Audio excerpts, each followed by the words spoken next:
is Gavin and Doortje from the Chiropractor. We're going to go through a few exercises you guys can do at home, and this will help open up your posture and get you moving better. We're going to start with using something at home. If you have a foam roller that's handy, or a posture pole, you can also use a towel and roll it up like a pole, something long about the length of your spine or something a bit shorter. So you can use that, or you can actually use a yoga mat you can roll up as well. So the smaller the width, the easier the stretch. So you can put that behind you, so that's down the length of the spine, so you can lie on top of that and have your legs bent, your feet apart so your knees are at width, at shoulder width. Both of your hands are facing up, and from here you can lift your arms and slide them up in an arc position up towards your head, like doing snow angels. And you bring them back down nice and slow and controlled, focusing on your breath all the way through. You can flow through this as slow or as fast as you want, but you're focusing on opening up your shoulders, your posture, and you can also stop at certain positions if you feel some tension across your chest, shoulders or your back, and use your breath just to open up naturally and relax into a more open, relaxed position. Nice. We slowly come up to the next one. Good. Take that out. And we'll move into some more low back specific stretches. So this one, we'll start with one leg up, the other leg straight out in front of you. So you're going to try and twist this knee across your body, but the first thing that you want to do is to be able to twist your hips first. So you're going to lift your pelvis up and tuck one hip underneath so that your hips are rotating towards the other side. With the opposite hand, you grab the top of the knee and gently pull down across to the other side, but almost up towards your opposite shoulder in that direction a little bit. Keeping your top shoulders flat, or as flat as they can against the floor, the other arm out to the side. And if you want for more of a stretch, you can turn your head towards the other side, that long arm. And you should feel that stretch all the way through, maybe more so through the hip, but that'll help decompress, stretch and rotate from the top of your head down towards your lower body. So with each stretch, it's important to focus on your breathing.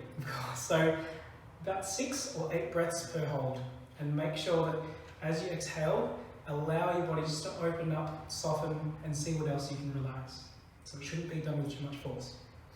So your next stretch, obviously you do that on both sides.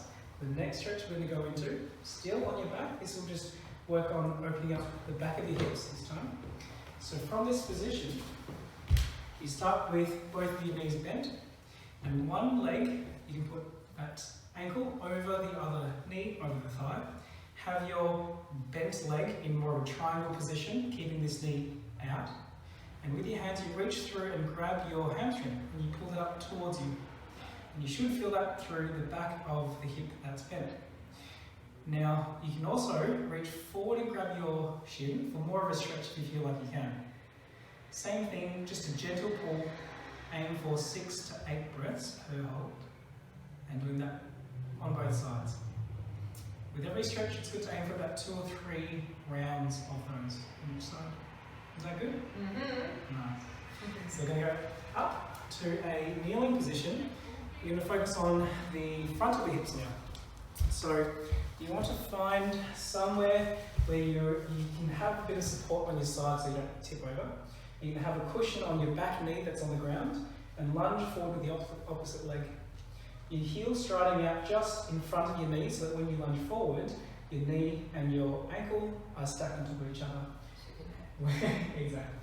So from here, your focus is your hips and your pelvis staying nice and straight, and just pushing your pelvis down and forward and down to the ground from that position, keeping your back upright and your chest open. If you want more of a stretch, you can use the hand with the knee down, holding behind your head to really open up the side. And if you want, try and lean across over and arching up your back even further. You'll feel that all the way through the front. Once again, focus on your breath. Take it easy with the stretching. Slow and steady wins the race. So you do that on both sides. Mm-hmm. So we'll go to a sitting position.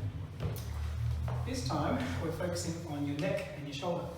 So it's best doing this sitting. You can also do it standing or even in the shower. But you first want to sit on one hand, and that's going to help to anchor down your shoulder.